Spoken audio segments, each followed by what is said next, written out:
Hey everyone. In this video, I'm going to be covering three salient themes in Equiano's interesting narrative that I'd like you to think more about and write about in this week's discussion posts. The first is the theme of white people and how Equiano portrays them in his narrative. As we talked about in the forms video, one of Equiano's key innovations is to flip the script of the captivity narrative so that white people are no longer the victims of the story, but the captors. What do you notice about how Equiano portrays white people in his narrative? I'm just going to draw our attention to a few passages that stick out to me. For example, Equiano asks in the early pages of his narrative, this is after he's been taken captive and placed on the ship that would take him through the Middle Passage. I asked them if we were not to be eaten by those white men with horrible looks, red faces, and loose hair. Notice how Equiano is drawing on some of these stereotypical conventions of savagery and applying them to white men. Later he says, "We thought by this we should be eaten by these ugly men as appeared to us." To him, these white men look like cannibals. They look like people who would eat other men. I'm going to read this passage at length because I think it's really interesting. "I then was a little revived and thought if it were no worse than working, my situation was not so desperate. But still, I feared I should be put to death.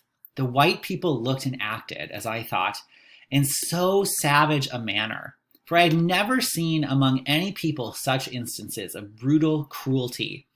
And this not only shown towards us blacks, but also to some of the whites themselves. One white man in particular I saw when we were permitted to be on deck, flogged so unmercifully with a large rope near the foremast that he died in consequence of it. And they tossed him over the side as they would have done a brute. This made me fear these people the more, and I expected nothing less than to be treated in the same manner." This continues here. It's the same passage. "I could not help but expressing my fears and apprehensions to some of my countrymen. I asked them if these people had no country, but lived in this hollow place, the ship. They told me they did not, but came from a distant one. Then I said, 'How comes it in all our country we never heard of them?' They told me because they lived so very far off. I then asked where were their women? Had they any like themselves? I was told they had. And why, said I, do we not see them? They answered because they were left behind." I'm just going to stop there. I love these questions that Equiano asks about these white people. Do they live in this hollow place? Is there any better description of white people other than living in a hollow place? And then, do they have women at all? Because they behave so brutally. Maybe they don't have any of the things that we would associate certain societies as having. They just seem so alien and cruel and terrible that Equiano can't assume that these people have any of the traditional things you would associate with a human society whatsoever. So I'd love to hear your thoughts about these particular depictions of white people that Equiano, I think, really savvily deploys to place himself in that same position that white people are used to placing themselves in narratives about travel.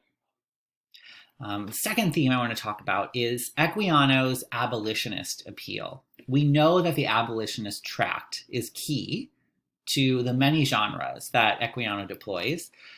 On what grounds does Equiano base his appeal for abolition?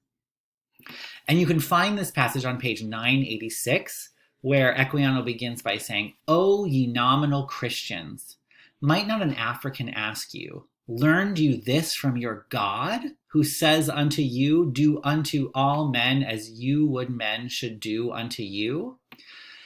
I would love to hear your thoughts about this. Remember, during this time period, there are many religious justifications for the institution of slavery.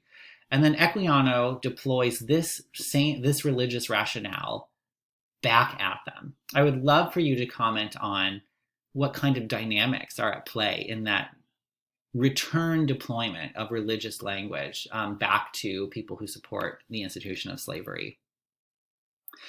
Theme 3 is about Equiano's manumission, or his ultimate achievement of freedom. This is a really gripping part of the narrative because you can sense how so much could go wrong. This is in the very final pages, I think the last 2 pages of our edition. How does Equiano negotiate his freedom? How does he manage the tense vulnerability of the situation? And what role does the captain play in the conversation between Equiano and his master, Robert? I think there are a lot of complex dynamics there in which Equiano very nearly fails to purchase his freedom because of his master's decision to kind of take back his word. So, what ensures that Equiano is successful here? When Equiano ultimately succeeds and earns his freedom, how does he describe it? And how does this description resemble a narrative about conversion that we might see in a spiritual autobiography? And I've highlighted 2 lines here where he talks about how the words of his master were like a voice from heaven. And, I who had been a slave in the morning was become my own master and completely free. There feel like there are such religious connotations to the language that Equiano is deploying here. Why do you think he's drawing such close parallels between his experiences and the experiences of conversion, especially keeping in mind that most of his readership would be white, whether they're white Londoners where the book was originally sold, or white colonists who were able to get their hands on the book through the book trade? I'd love to hear your thoughts on all these questions, and I look forward to weighing in on the discussion this week.